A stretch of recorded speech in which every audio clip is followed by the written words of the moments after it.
E aí, tudo bem? Eu sou o Fred Alecrim e este é mais um episódio do Varejo Cast. E aí, turma, tudo bom? Muito bom estar aqui mais um episódio do Varejo Cast. Estamos falando um pouquinho aí da NRF e tudo que ela traz, esse grande evento de varejo mundial na sua 110ª edição. A gente, no primeiro episódio do ano, falou um pouquinho sobre o que são as tendências.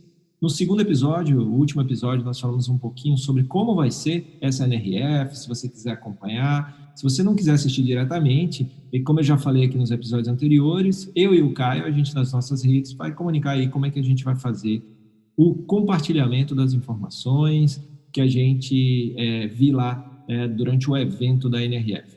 E nesse último episódio aí dessa série de 3, aproveitando aí a presença do meu grande amigo, mentor, companheiro aí de jornada do varejo, Caio Camargo, vamos falar um pouquinho sobre tendências e pendências. Fala aí, Caio, tudo bem? Tudo jóia, cara. Vamos lá no desafio tentar mapear um pouquinho o que pode vir pela frente aí. Exatamente. Então vamos começar olhando no retrovisor, olhando para trás.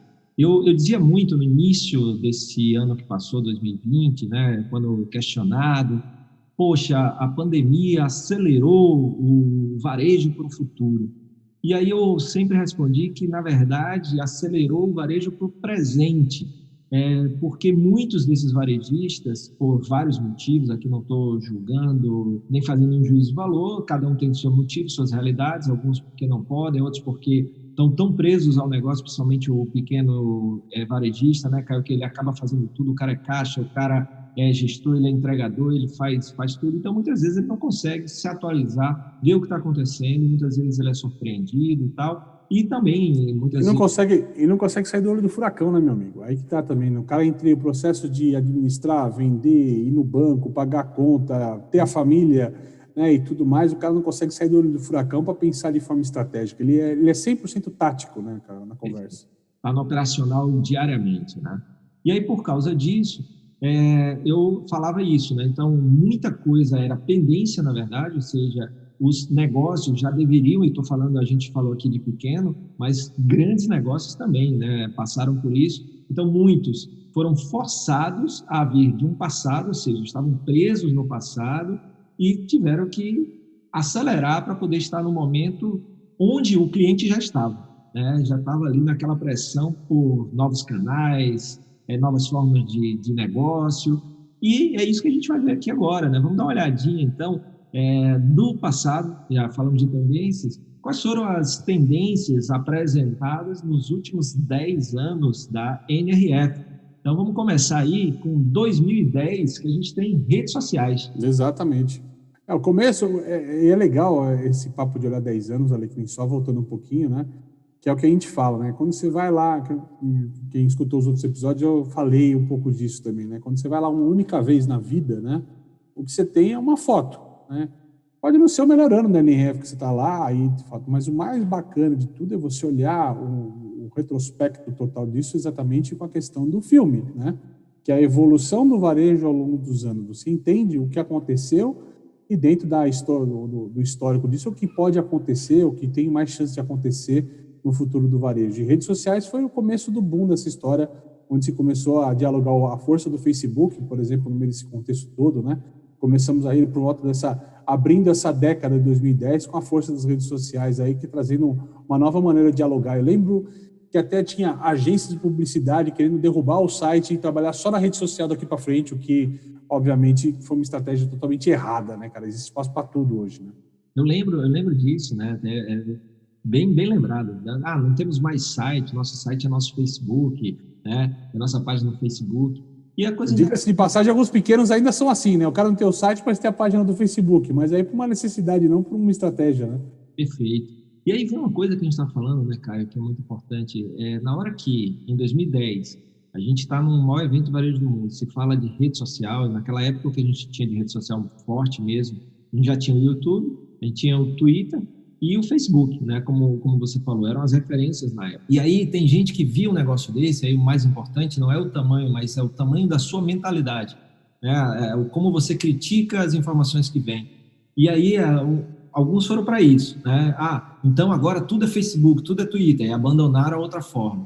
Não é radical assim, né, muitas vezes Se eu não falar uma besteira, e se eu não falar uma besteira para você, 2010, a gente ainda vivia... Não, acho que o Orkut já tinha caído, acho que caiu em 2009, acho que em 2010 o Orkut já estava em queda. Eu ia falar que acho que a gente estava vivenciando alguma coisa de Orkut ainda, finalzinho do Orkut ainda aqui no país. Aí. Pelo menos a cultura, né, dele, de como se trabalhava dentro do Orkut, sim.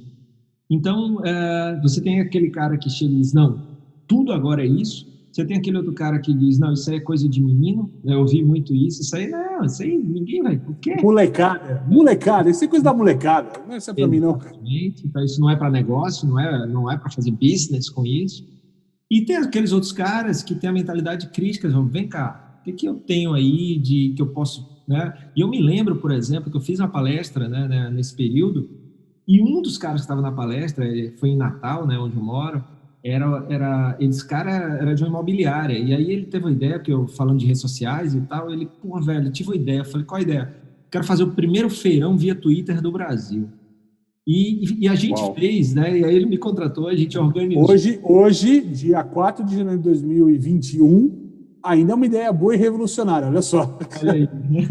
Então, foi 2010 para 2011 que se concretizou. Foi o primeiro feirão via Twitter do Brasil, feirão de imóveis, todo comunicado via Twitter, né? Por que ele foi? Você não podia fazer a venda, como ainda, né, não é possível em alguns segmentos, mas toda a comunicação foi feita via Twitter. Ele tinha, na época, uns 300 corretores, e a gente capacitou a galera entrou toda para o Twitter, e a gente fez ali a comunicação. E no final de semana, ele conseguiu, através deste evento, ele vender mais de 10 milhões de reais em imóveis. Então, isso partiu o quê? De um cara que viu uma coisa e viu como é que ele poderia adaptar para o seu negócio. Então, o primeiro ponto aí é a sua mentalidade. Pode ser que não sirva para o seu negócio aquela tendência, pode ser que sirva, mas não do jeito que está sendo apresentada.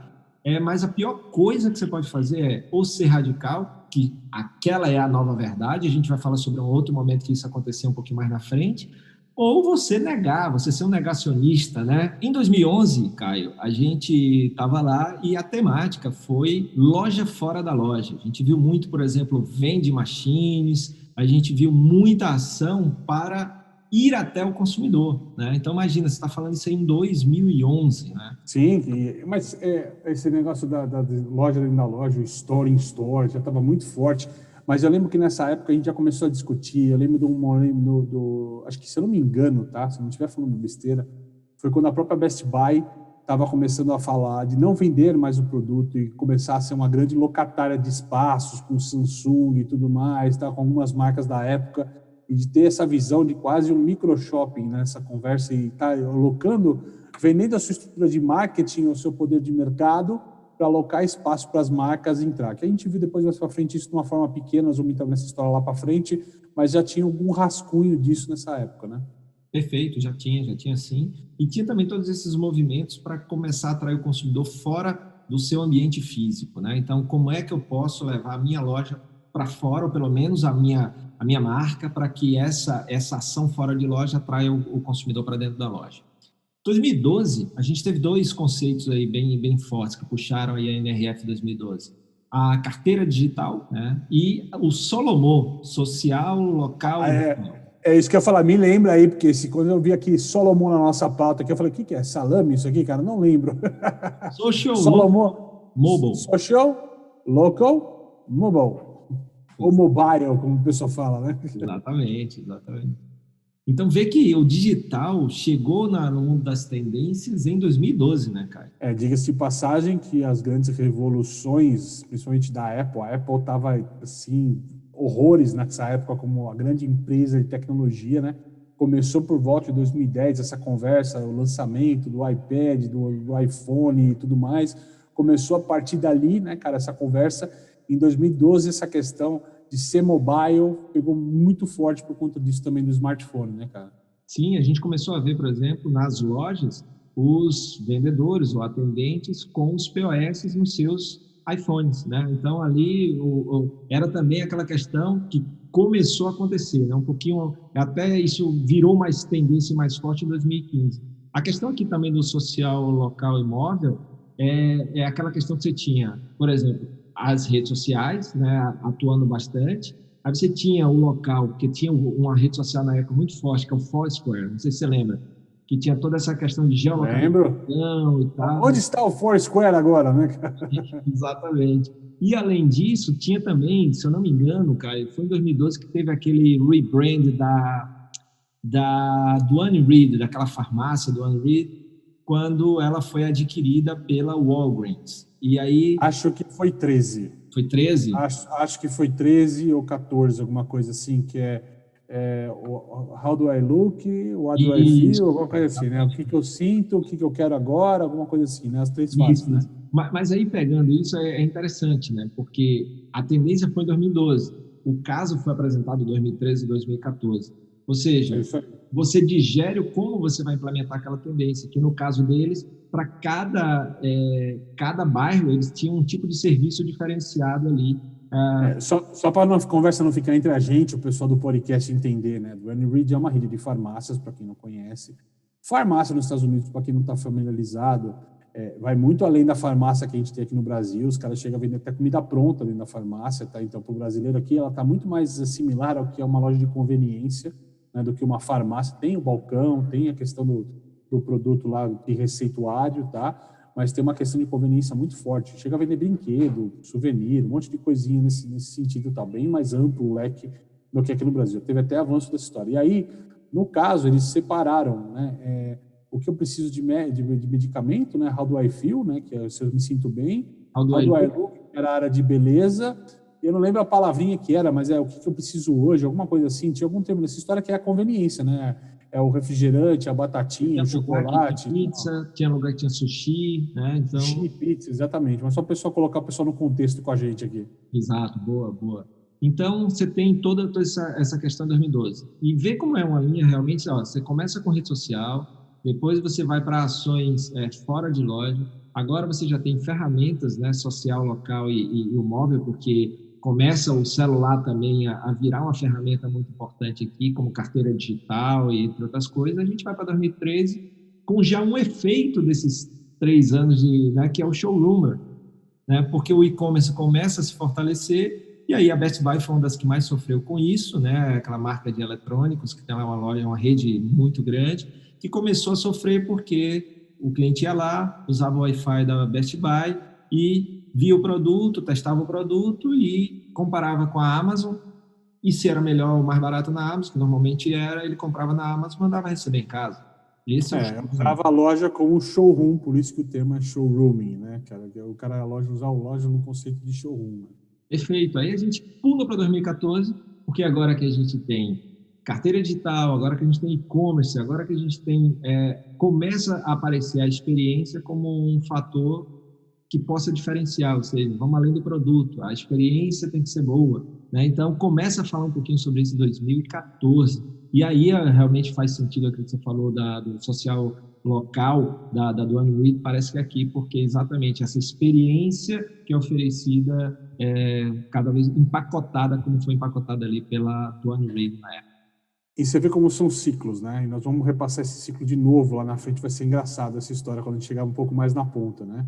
Mas no universo, a partir de 2010, era uma explosão do e-commerce, o digital, o smartphone, o celular vai mudar tudo, todo mundo vai comprar via celular, nosso mundo é celular. Eu só falo com meus amigos pelo Facebook e tudo mais, o showrooming. E aí, em 2014, a gente respira e começa a falar da experiência, da importância de ter experiência, da importância de você revigorar a loja física, que ela não está morta, e muita gente gosta disso daqui, é o que faz sentido, né? E a gente começa a retomar os assuntos, né? Perfeito. E aí você lembrou um ponto de 2013 que acabou passando, que é exatamente quando surgiu aquela questão dos nativos digitais, né? Nessa época, inclusive, a Amazon não era nem bem vista dentro da NRF, dentro do evento, né? Então, toda vez que se Verdade. falava de Amazon, se falava de um inimigo, né?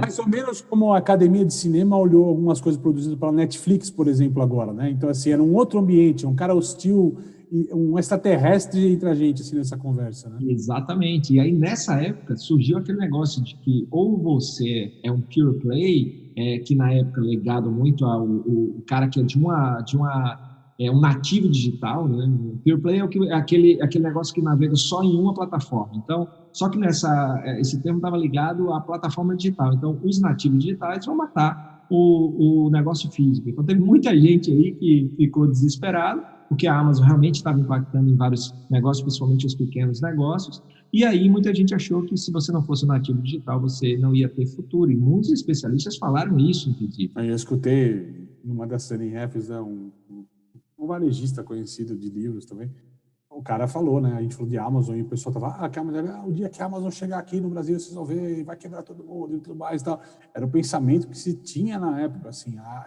Eu acho que era uma visão engraçada nessa época, muito parecida. Eu lembro que tinha alguns documentários sobre o Walmart, né, que onde o Walmart chegava, ele arrebentava o comércio local, né, quebrava um monte de pequeno negócio pela força dele. A gente viu uma onda muito parecida com a Amazon, que quando a Amazon entrava no mercado e tentava vender uma categoria, ela começava a quebrar um pouquinho o mercado, né? E aí a gente já viu uma consequência de 2012 também, e dessa questão do 2013. Chegamos em 2015 e a temática foi o fim dos caixas.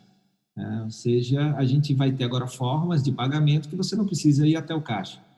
Você pode pagar pelo celular, você pode pagar através do POS lá do vendedor. Nós vamos desenhando exatamente esse filminho, né, Alecrim? Porque, assim, eu era totalmente digital, mudei para isso, todo mundo isso é ruim para o meu negócio, porque as pessoas estão olhando, pesquisando no digital, não estão mais comprando comigo, então eu vou amplificar a experiência, mas a experiência muito tem a ver com oferecer um serviço de compra tão rápido quanto no digital, diminuir fila, diminuir caixa, então uma operação que o cara compre e entre quase sem perceber, isso vai passar ao longo dos outros anos também, mas a gente começa a transformar o filme no que a gente vê de fato hoje, né, cara? Verdade, verdade.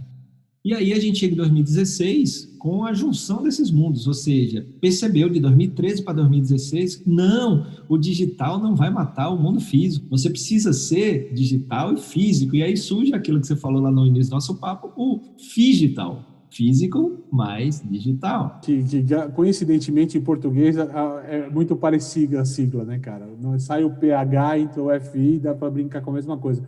Mas é o que a gente está vendo, né? É evolução, né? É uma evolução. Pera lá, um não mata o outro, os dois vivem juntos. Opa, pera lá. Não só vivem juntos, como foram feitos um para o outro.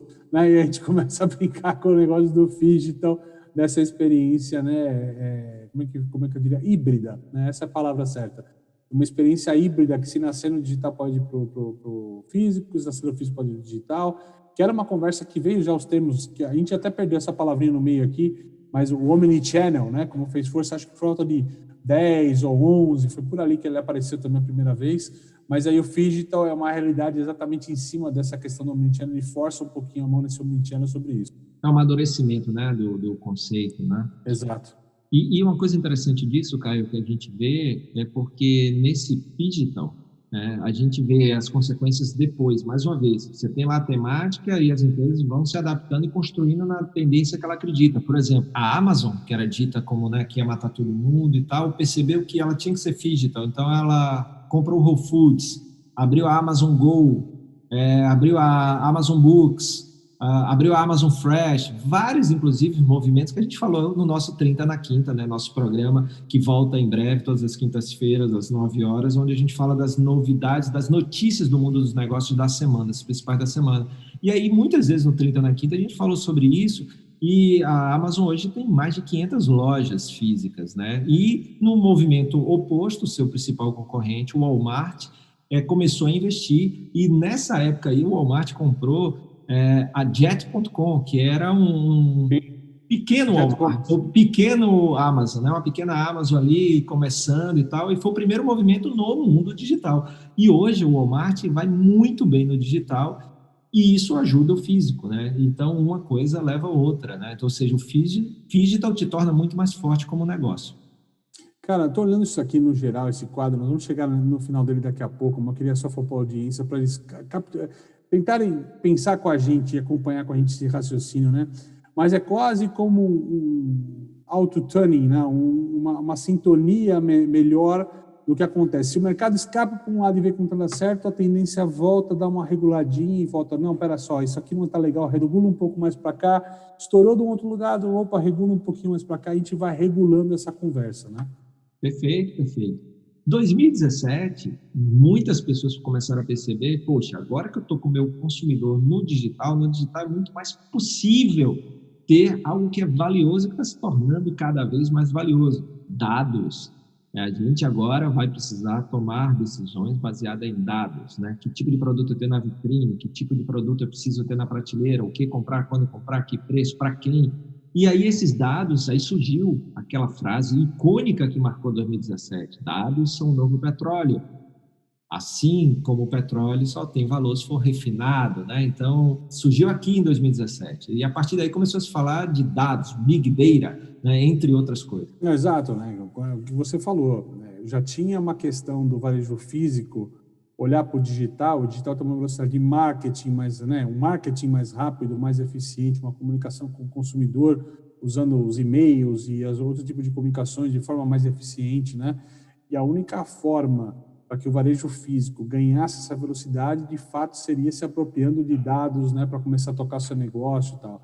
Porque, na sua raiz, o varejo ele era do dia a dia, o varejo que recebe o cliente começa a atender a partir daquele momento o cliente, né? Então, ele não vai atrás do cliente, diferente do digital, que tinha pesquisa de preço, então tinha que ganhar um cara, antes do cara entrar no meu site, já tinha que ganhar esse cara no Google, ou numa ferramenta de pesquisa de valores, ou em alguma outra mídia social, antes do cara entrar na minha loja. Aqui no varejo a gente trabalhava no cara só depois que ele entrava na loja, né? Então os dados, de fato, vieram para forçar um pouquinho essa mão. Aí a gente vai para 2018 e foi a primeira vez que na NRF, nesse evento aí né, que a gente está falando, fazendo essa prévia toda, que vai começar no dia 12 de janeiro, foi a primeira vez que teve o Startups Lab, né? Aquele corredorzinho que começou pequeno de startups e teve o Innovation Labs.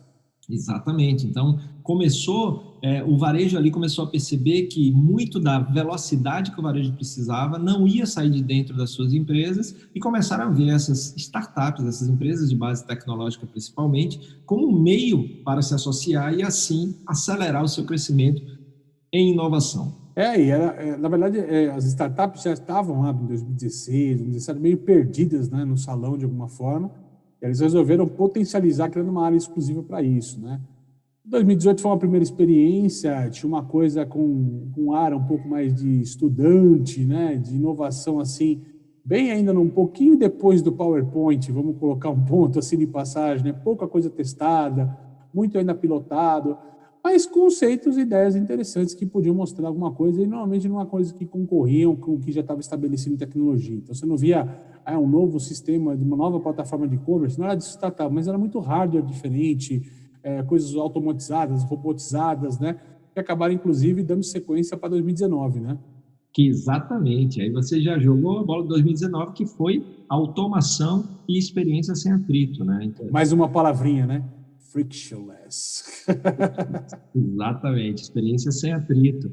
E aí, exatamente, né, Caio? Aí você que fez muito aí toda a Expo, fez essa parte, eu me lembro que muita coisa que você compartilhou aí nas redes e falando sobre esse processo aí. Tinha automação para tudo, né? Tinha, e 2019 acho que foi o primeiro ano que a gente começou a ver que automatização é um termo mais antigo no varejo, já se falava muito em inteligência artificial já há alguns anos, né? Isso estava muito cadenciado aos sistemas, às grandes plataformas, mas 2019 foi o primeiro ano que eu tive a felicidade de encontrar uma inteligência, assim, tudo que a gente fala de dados, a gente fala de sistemas de análise ou analytics, como a gente usa em inglês o termo, né? Mas esses sistemas de analítica, normalmente, eles são criados alguma inteligência que funcionam como um retrovisor, né? Eu compilo as informações passadas e faço uma análise sobre esse extrato passado. Mas pouco se tinha inteligência para propor o caminho futuro a partir do passado, a partir desse ritmo, né? E 2019 foi o primeiro momento que eu vi algumas empresas propondo algumas coisas do tipo, olha, tá andando desse jeito, e desse jeito você vai chegar lá, que aqui parava antes a inteligência, tá? Mas fala, mais do que parar lá, se você ajustar isso, além de lá, você vai para cá e para cá e para cá, né? Vai 20% a mais do que onde você iria antes, né? Então, essas propostas começaram a acontecer por inteligência artificial e é muito bacana ver isso, né? Eu costumo brincar que lá na frente, não, no futuro não tão longe assim, podemos ter gestores menos treinados ou que dependam de menos treinamento, isso vai dar velocidade para as empresas, para que, a partir do momento que ele trabalhe com a planilha que fala o que ele tem que fazer para a loja vender mais naquele dia, naquela hora. É só seguir o roteiro, cara. Tá? Acho que vai dar para fazer isso. Beleza, muito bom. A gente viu ali muita questão de automação para leitura de estoque, né, análise de estoque, inventário, escolha de produtos, automação da parte de logística. Então, teve muito além dessa parte de BI, inteligência artificial. Eu acho que o termo ficou mais forte, o vendas preditivas, né, de você trabalhar aí olhando para frente, né, preparando também. E aí a gente chega ao nosso último ano, né, parece que faz muito mais tempo, mas foi em janeiro do ano passado. 2020, a gente teve duas temáticas, foi renascimento da loja física, e conexões humanas, né? Então, o renascimento da loja física acabou não acontecendo, né? Infelizmente, por essa terrível pandemia aí mas a gente chegou a ver nas visitas técnicas muitas coisas interessantes desse renascimento, porque não é a loja física como antes, é um novo papel da loja física, que no meu ponto de vista, Caio, com a pandemia só vem reforçar isso. Talvez ainda mais necessário o cara que tem loja perceber que o papel da loja vai mudar ou já mudou, não pode ser um lugar que vende produto, ele vai ser um lugar que distribui, vai ser um lugar que entretém, vai ser um lugar que conecta, mas se for só para vender produto, talvez não faça mais sentido, né? E é legal, mais uma vez, o contraponto, né? Em 2019 o papo era automação, né? A gente vem falando de gente, né, na sequência dessa história, de conexões humanas. Então, é exatamente esse o contraponto do que acontece, que a gente vai falar, opa, escapamos, mas fomos muito além, volta um pouquinho, quem está falando diferente, até para um ritmo que a gente fala, não é tudo que está dito lá que vai servir para o teu negócio. Então, não adianta sair fazendo de qualquer jeito, tem que ponderar. E muito que acontece quando o mercado inteiro vai para um lado, entendeu? Às vezes quem vai para o outro lado se destaca, né? Então, num lugar onde está todo mundo digital, experiência fria, né, e tudo mais contato, aquele cara que tem um pouquinho mais de calor na operação pode ser um cara que cria destaque ou vira a tendência de todo. A própria moda é assim, a música é assim, né? Outras questões que não são negócios, elas têm esses ciclos que a gente fala, né? E o varejo tem. Agora, tem uma coisa legal, o Alecrim, quando a gente olha, o Alecrim fez um roteirinho para a gente conversar aqui, são 10 quadrinhos mostrando cada ano, né? O legal de se observar é que de 2010 para cá, no começo levava mais tempo para você ter um susto e voltar para trás, ou você trocar o ciclo. E esse ciclo está sendo cada vez mais curto, né? A gente brincou 19 para 20, foi um ciclo, cara, né? E digo mais, renascimento da loja física em 2020, e nós vamos ter em 2021, provavelmente, um novo protagonismo do digital, das lojas de transformação digital, de gente que botou a mão no digital, porque o cenário atual é esse, né? E é um cenário que vai ser um pouco mandatório para as marcas, porque o consumidor se tornou mais digital por força de circunstâncias, né? Uhum. Então, o consumidor mais digital vai querer canais mais digitais, né? Então, ele vai forçar aos varejistas que eram mais resistentes a serem um pouquinho mais resilientes agora nesse contexto. Por outro lado, né, Caio, que é por isso que é importante você perceber, hoje, por força das circunstâncias, o consumidor está mais digital, e aí você precisa adaptar a sua loja física, por exemplo, você que tem, a esse mundo. Então, a loja já não é mais um lugar para ir comprar, é um lugar para ir pegar o produto, por exemplo, né? Um lugar de distribuição, é uma loja invisível, né? Uma ghost store que você serve para você distribuir. Nem é uma loja, nem é uma loja, né? Nem é uma loja, exatamente. Porém, a gente pensando no mundo pós-pandemia, eu estava lendo um pouquinho sobre isso, acho que faz todo sentido, a gente também vai ter uma fadiga digital, estamos passando por uma fadiga digital muito grande. Então, na hora que as pessoas perceberem que podem sair sem risco, eles vão estar ávidos a experiências bacanas no mundo presencial. Então, daí é você preparar também, se não agora, mas já ter um plano do que sua loja vai ter para poder atrair, porque aquilo, eu acho que uma frase que eu falava muito, eu acho que vai valer mais do que nunca. A loja física não morre, a loja chata sim. O cliente, ele não precisa ir até você, ele tem que querer ir até você. E aí é a sua função. Por que eu, mesmo não precisando ir até a sua loja, porque eu posso adquirir o produto digital, por que eu vou querer ir até a sua loja? Então, isso se torna algo muito importante para o mundo pós-pandemia. É exatamente isso. Então, o renascimento da loja física já está acontecendo, então não deixou, só mudou, porque aí a loja física, olha que interessante, era uma coisa, com a pandemia continuou renascendo, mas passou a ser hub, ponto de distribuição, lugar para pegar o produto, né, o takeaway famoso. Mas... Eu diria para você até, vou chutar uma coisa, cara, que se esse ano 2021, o extrato da síntese, né, o extrato da NRF no 2021, o extrato da síntese, como diria Marcos Gouveia, lá da Gouveia de Souza, né, mas o extrato dessa questão for de fato o mais digital, Nós vamos ter, ao longo desse 2021, todo o descobrimento exatamente desse ponto que você está falando, das pessoas voltando, ambiente mais seguro. Nós vamos ter um 2022, cara, né? Com esse negócio fantástico de pessoas, experiência, o redescobrimento da loja física, as pessoas querendo ir na rua. Se Deus quiser, acho que a gente vai ter esse cenário. Mas como a gente vive desses muitos ciclos, eu acho que quase pode fazer um exercício de futurologia, que esse ano ainda vai ser essa pauta, né? Semana que vem, até pelo acontecimento, tudo aconteceu no passado, mais digital, mas que 2022, com certeza, vai ser um super negócio da loja física, da grande experiência, do tratamento das pessoas. Isso vai voltar com uma força, com tornos assim, ímpar e assim, de uma maneira que nunca foi vista, porque é um movimento global nessa história toda, não é um ponto, um país ou outro está nessa história toda, né?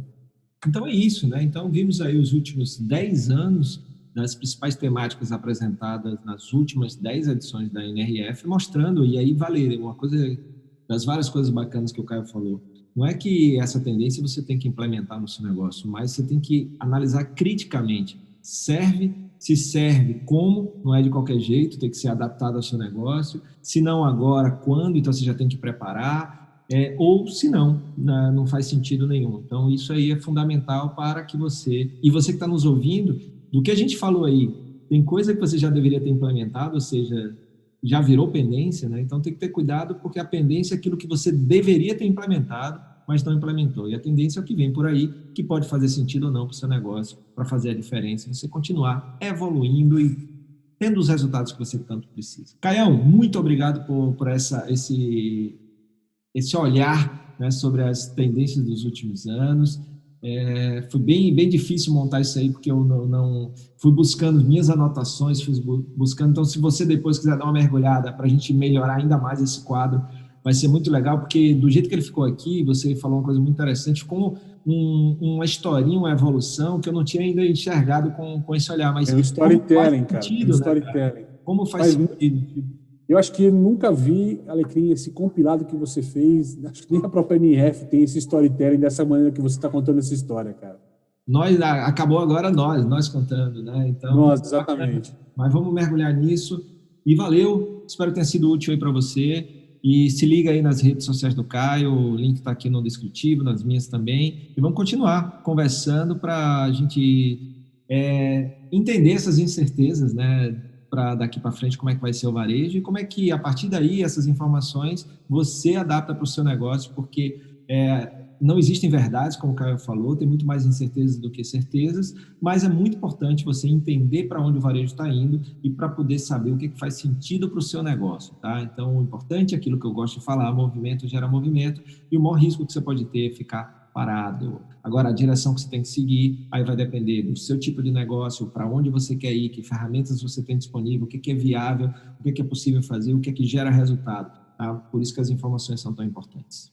Muito obrigado aí pela sua companhia. Se liga, porque a NRF começa dia 12 de janeiro.